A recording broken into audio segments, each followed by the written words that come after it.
Selamat siang Tribuners, jumpa lagi dalam program Highlight Koran Tribun Timur bersama saya Fiorena Jeretno, tentunya dalam edisi Kamis 10 April 2025.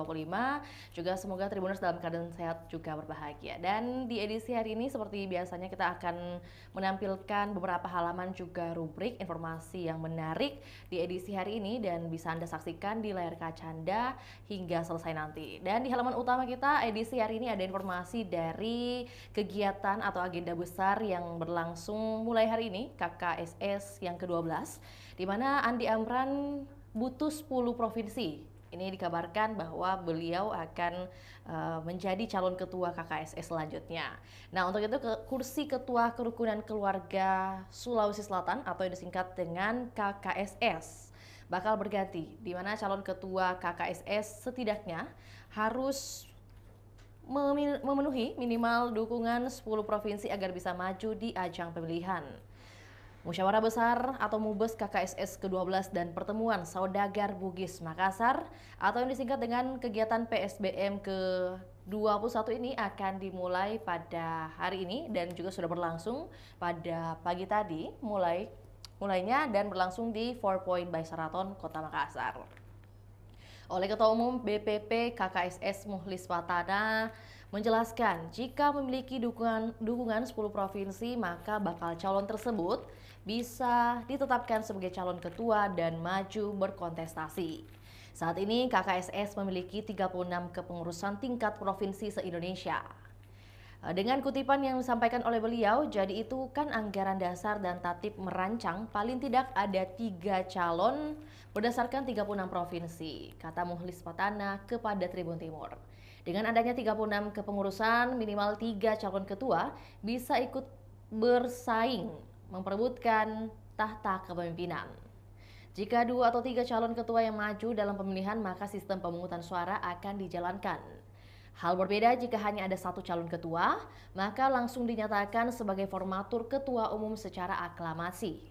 Nah, dengan kutipan disampaikan oleh beliau, dengan sambungannya, votersnya ini ada kurang lebih 400 suara, jadi 16 badan otonom sekitar 5, yang lainnya itu BPD Kabupaten Kota. Pemilihan ketua rencananya dilakukan hari terakhir MUBES, yakni tepat di hari Jumat 11 April nantinya. Dan saat ini 1 calon disebut akan maju yakni Andi Amran Sulaiman. Ada juga nama anggota DPD RI Tamsil Lindrung. Namun belakangan ia menyatakan tidak bersedia untuk maju dan memberikan dukungannya pada Amran Sulaiman. Tentunya deretan agenda KKSS juga perlu diketahui oleh Tribuners. Deretan agendanya sudah disiapkan menyusul pertemuan para tokoh-tokoh sukses, tokoh-tokoh sukses asal Sulsel. Rencananya agenda dimulai pada 9 pagi tadi dengan penyambutan oleh Ketua Dewan Kehormatan BPP KKSS dan rombongan dipimpin Haji Muhammad Yusuf Kalla dan Aksa Mahmud. Mengiringi penyambutan bakal ditampilkan color guard show dan parade Pataka KKSS. Setelahnya ada Korea Terbaik Nasional 2022, Saharia Shua akan membawakan pembacaan ayat suci Al-Quran. Spesialnya hikmah halal bihalal disertakan doa MUBES dan PSBM bakal disampaikan oleh Menteri Agama Republik Indonesia Kiai Haji Nazaruddin Umar. Usai Menak RI, acara akan masuk ke sambutan Ketua Kamar Dagang dan Industri Indonesia Andi Iwan Darmawan Aras. Lalu dilanjutkan Ketua Umum BPP KKSS Haji Muhlis Watana, kemudian tarian kontemporer akan memberikan warna menarik di sela-sela sambutan. Kemudian Gubernur Provinsi Sulsel Haji Andi Sudirman Sulaiman akan menyampaikan sepatah kata dan intinya akan ada arahan oleh Ketua Dewan Kehormatan BPP KKSS yakni Haji Muhammad Yusuf Kalla. Setelah itu, agenda inti opening ceremony MUBES KKSS ke-12 dan PSBM ke-25 akan dibuka oleh Haji Muhammad Yusuf Kalla. Nah, Menteri hadir juga. JK akan didampingi Ketua Dewan Penasihat BPP KKSS Aksa Mahmud, Menteri Pertanian Republik Indonesia Andi Amran Sulaiman, serta Menteri Pertahanan Republik Indonesia Syafri Samsudin. Ada juga Menteri Perlindungan Pekerja Migran Indonesia Abdul Qadir Kading juga hadir. Dan pada pukul 1 waktu Indonesia Tengah akan ada agenda talk show dari jajaran menteri, gubernur hingga pengusaha. Dan terpenting calon ketua usulan KKSS Jawa Timur memiliki 3 kriteria khusus. Lebih lanjut dari adanya informasi lanjutan, cluenya kita harus punya ketua jaringan nasional dan internasional, punya kecakapan minimal stratanya dan loyalitas ke KKSS sambungnya. Nah, dari informasi agenda KKSS dan juga PSBM yang ke-25, informasi lainnya ada dari Bank Sulselbar yang dorong layanan elektronik dan digital nih Tribuners. Ada di halaman atas, di halaman utama kita, oleh Direktur Operasional dan Teknologi Informasi Bank Sulselbar, Iswadi Ayub menekankan pentingnya sinergi dan kolaborasi di era sekarang ini. Hal ini disampaikan saat menerima kunjungan silaturahmi tim Tribun Timur di lantai 3 kantor Bank Sulselbar, Jalan Ratulangi, Kota Makassar. Hadir dalam kunjungan tersebut Vice GM Business Unitra, Wakil Pemimpin Redaksi Tribun Timur Ronald Gantung, dan AS Kambi bersama tim bisnis Dedi Pakiding dan Abdul Haris. Nah, menurut Iswadi Ayub, sinergi dan kolaborasi sangat penting dilakukan di era digital, termasuk perbankan dan media. Bisa Anda saksikan beberapa toko yang menyempatkan untuk bertemu langsung di hari kemarin dan membahas bagaimana sinergi antara Bank Sulselbar dan juga tim media, salah satunya mungkin Tribun Timur nantinya. Lebih lanjut, di halaman utama ada formasi Indonesia U17 dan Afghanistan U17. Formasi yang digunakan oleh Indonesia 541 sedangkan Afghanistan 442. Lengkap juga kami tampilkan klasemen grup C ASEAN Cup U17 2025 di mana diungguli saat ini oleh Indonesia, kemudian Korea, Yaman dan Afghanistan. Nah, timnas Indonesia U17 dipastikan bakal keluar sebagai juara grup C Piala Asia U17 2025. Novarianto akan menyiapkan rotasi pemain saat menghadapi Afghanistan dalam pertandingan terakhir fase grup di Stadion Pangeran Abdullah Al Faisal Sport City Jeddah.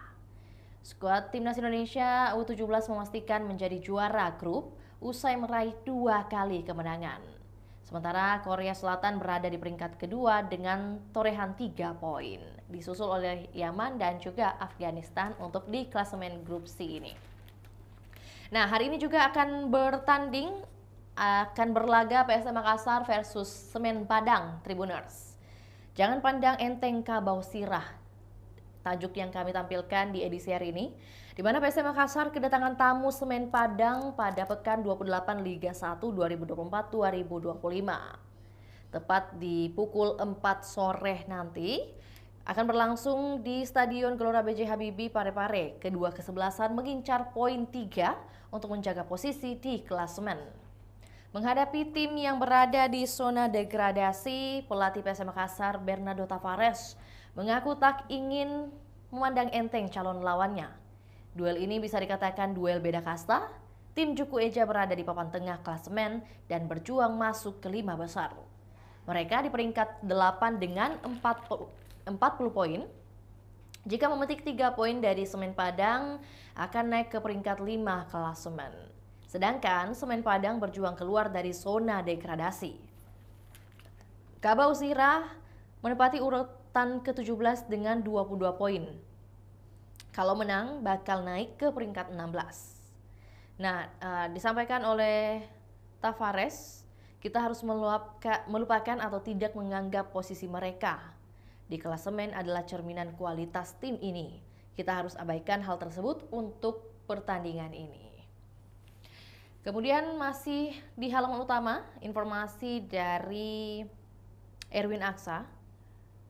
Di postingan Instagram beliau juga ditampilkan bagaimana ia menjadi orang yang beruntung dan disampaikan untuk Tribuners juga jika beruntung masuk Masjidil Aqsa cukup dengan anggukan saja. Dulu pada 1402 tahun silam, Masjidil Aqsa di Baitul Maqdis Yerusalem adalah kiblat salat umat muslim. Senin bulan Rajab 623 Masehi saat Rasulullah salat lohor di Masjid Bani Salamah, Madinah, malaikat Jibril turun membawa titah langit. Isinya merevisi arah kiblat dengan kutipan, "Kami tahu kegundahan hatimu, Muhammad, kau sering menengadah ke langit.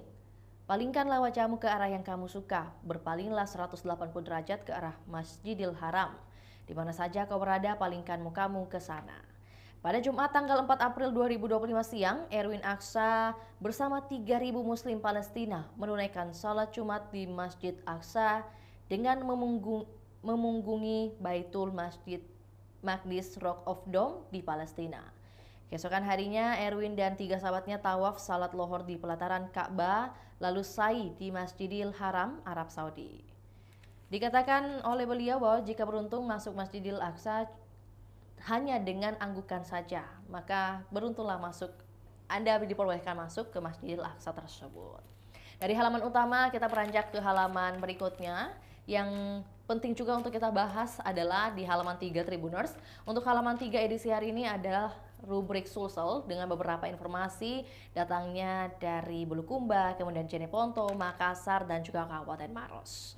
Yang pertama, informasi dari Kabupaten Jeneponto, di mana klarifikasi ayah putri di Jeneponto batal nikah gara-gara uang panai. Ayah putri sudah sampaikan ke Miko, biar 1 juta bawa saja ke rumah. Nasib pilu dialami Sila dan keluarganya di Jalan Kelara, Kecamatan Binamu, Kabupaten Jeneponto, Sulawesi Selatan. Anaknya Putri batal dilamar oleh pria bernama Miko, warga Dusun Embo, Desa Turatea, Kecamatan Tamalatea, Jeneponto. Kejadian ini membuat Sila malu dan terpukul sebab uang panai yang sejatinya dibawa oleh Miko pada Sabtu 5 April batal. Hari bahagia itu berakhir kelabu setelah seorang keluarga Sila, yakni Maka, datang membawa kabar buruk. Sila yang mendengar informasi itu langsung bergegas dari tempat tidur dan mencari Putri. Melihat keinginan putrinya yang tetap kekeh bersama Miko, Sila menyuruh Putri untuk mengirim uang kepada Miko. Uang tersebut nantinya akan dibawa kembali kepada Putri sebagai uang panai. Dikatakan oleh beliau, tarik saja uang di ATM-mu 100 juta rupiah lalu bawakan calonmu, yang penting dia datang. Keluarga Sila menyebut bahwa jika hal itu dilakukan, maka sama saja seorang wanita melamar pria. Kendati begitu, kesepakatan keluarga Putri hanya meminta uang panai seadanya kepada pihak Miko. 1 juta, 2 juta, 3 juta, 5 juta, 10 juta bawa saja ke rumah sesuai kemampuanmu, yang penting ada mahar emas meskipun 1 gram. Dari kesepakatan itu, Maka bergerak ke Embo untuk menyampaikan hal tersebut kepada ibu dan ayah tiri Miko. Namun sesampainya di sana, pagar rumah Miko sudah digembok dan pintu rumah tertutup rapat. Jarum jam kemudian menunjukkan pukul 2 waktu Indonesia Tengah. Keluarga besar Putri mulai emosi. Maka kemudian mendatangi ayah kandung Miko di Bungung Lompoa, Kecamatan Tamalatea, Jeneponto, namun tetap buntu. Nah, ayah kandung Miko tersebut menolak datang karena tidak dilibatkan saat proses awal lamaran. Singkat cerita, pasca sholat asar di hari yang sama, Ibunda Miko menelpon kepada keluarga Putri. Ibunda Miko memberi angin segar dan berjanji akan segera datang. Dia bilang mau datang dan bawa uang sebesar 20 juta rupiah, beber Sila. Keluarga Putri tak ingin percaya begitu saja, maka kembali menelpon ayah tiri Miko untuk memperjelas informasi tersebut. Namun, keluarga Miko tak kunjung datang. Putri pun memeluk ayahnya dan menyampaikan kalimat menyakitkan. Putri ditelepon Miko bahwa uang yang dikirim hanya 15 juta dan sudah ada di Embo. Kami malah diminta untuk mengambil uang itu di Embo, jika tidak maka bubar. Dari pernyataan Miko itu membuat pihak keluarga Putri semakin tak dihargai. Amarah yang semakin mendidih memaksa keluarga Putri bertindak anarkis. Alhasil, rumah orang tua Miko diduga menjadi sasaran amukan massa dari pihak Putri. Ratusan orang datang menyerbu dengan menumpangi mobil tongkang, minibus, dan sepeda motor. Dari informasi Kabupaten Jeneponto, ada juga kita beralih ke kabupaten di sebelahnya, Kabupaten Bulukumba. Petani di Bulukumba meradang harga gabah yang dijual ke pedagang di bawah harga pemerintah. Harga gabah di Bulukumba sebesar Rp5.700 hingga Rp6.000 per kilogram. Sementara telah ditetapkan pemerintah sebesar Rp6.500 per kilogram. Pengusaha beras Andi Syamsir mengatakan penyebab harga gabah murah di Bulukumba karena terdampak hujan. Sehingga ada gabah hitam karena basah akibat minimnya panas matahari. Gabah yang hitam dipastikan harga jualnya lebih murah. Selain itu, gabah menumpuk di gudang pengusaha dan membutuhkan pengeringan. Ia berharap kepada pemerintah agar dapat menyiapkan dryer pengering gabah kepada pengusaha gabah. Dan selama ini ada bantuan dryer gabah tapi nilainya salah sasaran. Sebab petani tidak fokus mengeringkan gabah, melainkan langsung menjual ke pengusaha gabah. Sementara pengusaha gabah tak memiliki dryer pengeringan. Kondisi harga gabah murah juga disorot oleh anggota DPRD Bulukumba Andi Pangeran. Dikatakan pemerintah harus turun tangan membantu petani agar harga tidak anjlok. Oleh pengusaha gabah di Kabupaten Bulukumba, Sulawesi Selatan bersedia membeli gabah petani seharga 6.700 per kilogram. Harga tersebut tentunya lebih tinggi dari yang ditetapkan oleh pemerintah. Ia menegaskan bahwa seluruh pengusaha gabah yang merupakan mitra Bulog Bulukumba tidak ada yang membeli gabah di bawah ketetapan pemerintah 6.500 kg kering panen. Hanya saja saat ini para pengusaha gabah mitra Bulog di Bulukumba sedang mengalami keterbatasan fasilitas pengering, sehingga tidak semua gabah petani bisa ia tampung di gudangnya. Terakhir, informasi dari Kabupaten Maros, jalan rusak parah, korban kecelakaan ditandu ke puskesmas. Warga di desa Bontosomba, Kecamatan Tompobulu, Kabupaten Maros, Sulawesi Selatan, mengeluhkan akses jalan yang belum terjamah oleh pemerintah. Jalan tersebut masih berbentuk jalan setapak dengan bebatuan dan medan terjal sehingga sulit diakses dengan kendaraan roda 2 maupun roda 4. Dikatakan bahwa terjadi kecelakaan saat turun ke sungai. Heri terpeleset dan terbentur batu tajam mengakibatkan luka serius hingga tidak bisa digerakkan. Foto warga menandu korban kecelakaan pun beredar di media sosial. Evakuasi dilakukan secara gotong royong oleh puluhan warga. Setelah itu korban dibawa ke puskesmas Tompobulu untuk mendapat penanganan medis. Suparman mengatakan akses jalan menuju rumah warga di wilayah itu sangat terbatas. Hanya sekitar 12 rumah yang bisa dijangkau mobil dan itu pun membutuhkan kendaraan jenis double cabin 4x4. Dari informasi ini semoga bisa menjadi kritikan bagi pemerintah karena masih ada banyak PR. Dan selanjutnya halaman terakhir yang akan kita ulas ada di halaman 6 Tribuners. Untuk halaman 6 edisi hari ini adalah rubrik Makassar. Ada informasi 200 jabatan eselon 3 dan eselon 4 pemerintah kota saat ini sementara kosong. Wali Kota Makassar Munafri Arifuddin akan mempercepat proses penyegaran organisasi di tubuh pemerintah Kota Makassar. Munafri mengungkap sebanyak 200 lebih jabatan lowong di lingkup Pemkot Makassar. Mulai dari jabatan sekretaris daerah, kepala dinas, sekretaris, kepala bidang, kepala bagian, camat hingga tataran lurah. Menurutnya pengisian jabatan ini sangat mendesak karena berkaitan dengan keberlangsungan program pemerintah. Saat ini seleksi Sekda Makassar sedang berlangsung, tahapannya masih dalam proses verifikasi berkas. Setelah ini rampung, Munafri akan melakukan job fit bagi pejabat eselon 2. Munafri mengungkap sudah ada izin dari Kementerian Dalam Negeri untuk penyegaran birokrasi. Munafri menegaskan pengisian jabatan lowong ini harus betul-betul sesuai dengan kapasitas dan kemampuan pegawai yang akan ditugaskan. Pemerintah Kota Makassar harus mengedepankan sistem meritokrasi. Dalam artian, pengisian jabatan harus berjalan profesional, tak boleh asal-asalan. Ada juga program panel surya dan motor sampah listrik akhirnya dihapus.